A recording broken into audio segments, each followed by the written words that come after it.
Hello my dear students, I am Brijesh Kumar. Today I am going to teach you line number 1 to line number 26 of Paradise Lost book first. My dear students, before I start teaching you, I would like to tell you about these two images which I have fixed here. Dear students, you see in the very first image, there is a person who is looking through the branches of a tree and a lady who seems to be plucking a fruit from the tree, and then there is a person who is just behind the lady. You need to know the story behind this image. The person who is looking through the branches of the tree is Saturn, who is tempting this lady to pluck the fruit of this forbidden tree that is there in the Eden garden. Man is behind him. And what exactly has happened? When civil war broke out there in heaven, and Saturn was defeated, his party was defeated, they were sent.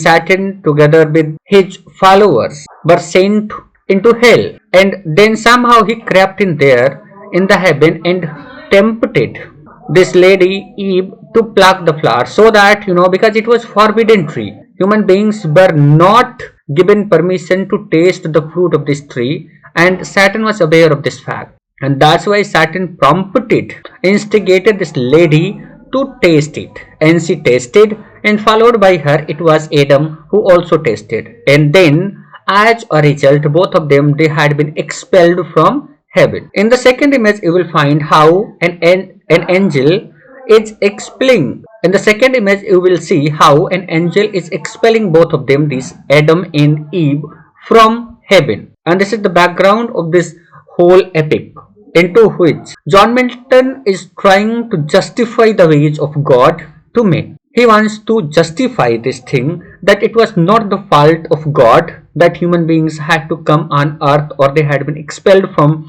heaven, but just because of the reason that they were tempted by the Saturn, and it was their fault, and that's why they had been expelled from heaven and they had to come on earth. So after this, let us move to the next slide.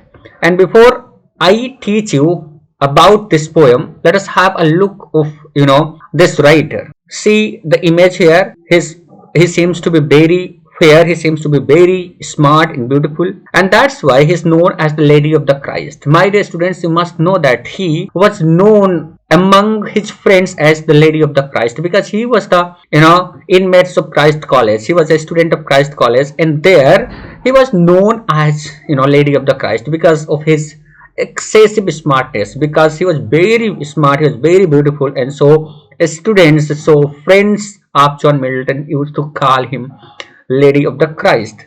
John Milton was one of the greatest poets, intellectuals, and civil servants of England.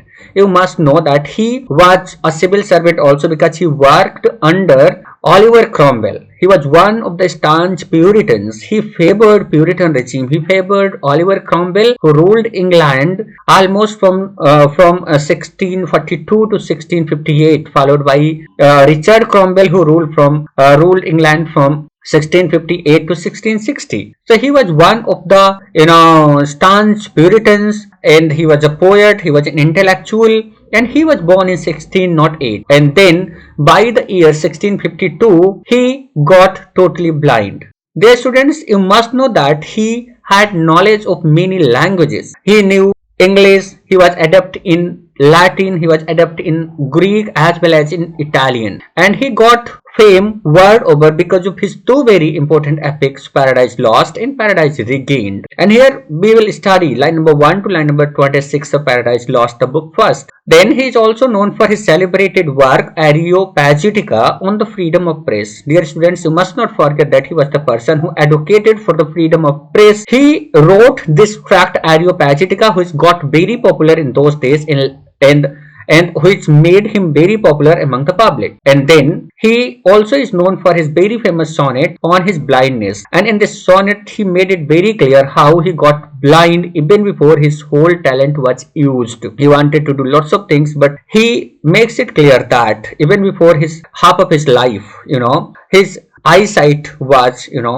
taken away from him. And then his elegy on the death of his friend Edward King with the title Lycidas. Then he wrote an elegy on the death of his dearest friend Edward King, with the title Lycidas. These are the writings which are very popular and which I have seen in many exams. These works have been asked, so you must not forget these things. Then he died on November 8th, 1674. Now we are moving to the next slide, and we are going to study something about this poem, because before knowing the technicalities of this poem, really it is very difficult for us readers, I mean, to understand what he has written in those lines. My dear students, it is an epic poem. Epic poem. What is an epic poem? I have made a separate video of this, and I will explain a little bit here too. In blank verse, what is blank verse? That I will also explain here. My dear students, an epic poem is a long verse narrative. So you must not forget that it is not a short poem, and it is not a poem meant for performance. Rather, it is a poem for narration, right, on a serious subject matter. So you must know that the subject matter of an epic is always serious.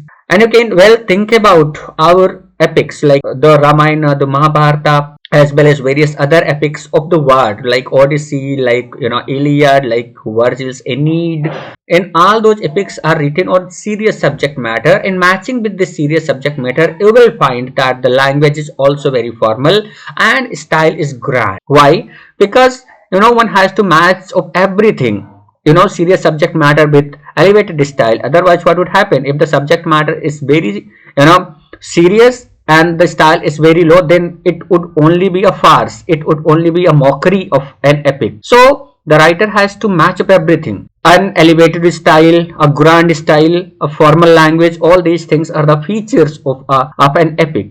And then it is centered on a heroic or quasi divine figure. Here you will find that the hero of an epic is not a simple normal person. He is either a hero or a person belonging to the aristocratic society, or a quasi divine figure, a figure like God. And usually you will find that the essence of this figure, this hero, decides the fate of whole of the tribe, or whole of the kingdom, or sometimes whole of the universe. So these are the chief features of an epic. And thereafter we need to know what is blank verse, because this epic has been written in blank verse. My dear students, you must not forget that the simplest definition of blank verse is this, that it is unrhymed iambic pentameter lines. Unrhymed iambic pentameters are unrhymed lines written in iambus. Iambus means unstressed followed by stressed syllable, and this is called blank verse. At the same time, you must not forget this thing, that if they are rhymed lines, rhymed iambic pentameter lines, then they become heroic couplet.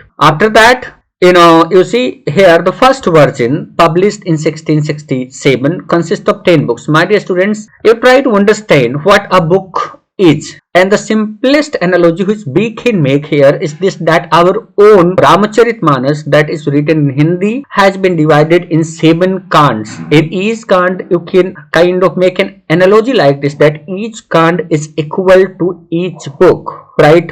One kand is equal to one book. So if someone asks in how many books has the Ramayana been written, you can say that it is written in 7 books. So similarly here you will find that there are 10 books, right? When it was first published in 1667, it was published in 10 books, and then again when it was published in 1674, that was the second edition, then it was written in 12 books. That means 2 books were added by this time. And the work is modeled on the greatest Latin writer of Rome, Virgil, who wrote Aeneid, which is a very famous epic of Latin language. The poem concerns the biblical story of the fall of man, the temptation of Adam and Eve by the fallen angel Satan, and their expulsion from the Garden of Eden. My dear students, you must see here what I already have told in my first slide. You might have seen how that thing had taken place, how Eve, she had gone and tasted the fruit of the forbidden tree, tempted by the Satan. My dear student, this story has been taken from Bible,